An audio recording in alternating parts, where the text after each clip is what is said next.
Foiling in the America's Cup started on a little lake in the middle of the Waikato, Lake Arapuni. Thinking back to the beginning of 2012, it was a time before simulator use where Emirates Team New Zealand was looking through that particular rule at the time. One crazy idea that the team had was that we needed to lift this AC-72 catamaran out of the water, something that had never ever been seen before in the America's Cup history. And how do we actually do that? Basically, we got on the water, we didn't have any sails, we towed the boat with a ski boat and learned how to foil. Pretty well up.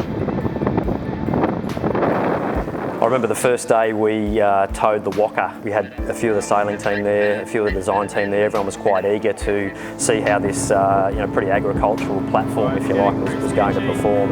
And we had a few stops and starts, but eventually got the boat going. And with the angle that you're towing, the boat was so efficient getting towed, you're actually way out the side of the ski boat, so you're effectively looking at the boat almost side on when you were towing. We eventually got to the stage where we flew a hull, and then ultimately later that day actually got the boat hop, skipping and jumping out of the water. And some of the early foils were not very heave stable, pretty loose and out of control, but much better to test that on a small tiny platform being towed by a powerboat than doing it at AC-72 scale.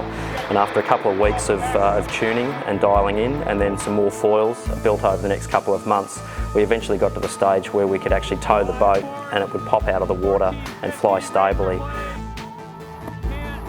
Some of those evenings we'd sit around the table knowing that you were pioneering absolutely new ground in the America's Cup and in foiling multi-hulls and foiling boats at that particular time.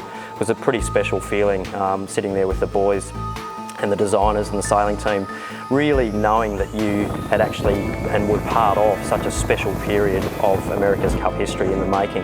And eventually we put that technology, we put that testing, if you like, into use on our SL33 catamarans for testing, and then ultimately build our first AC-72 catamaran with fully foiling in mind.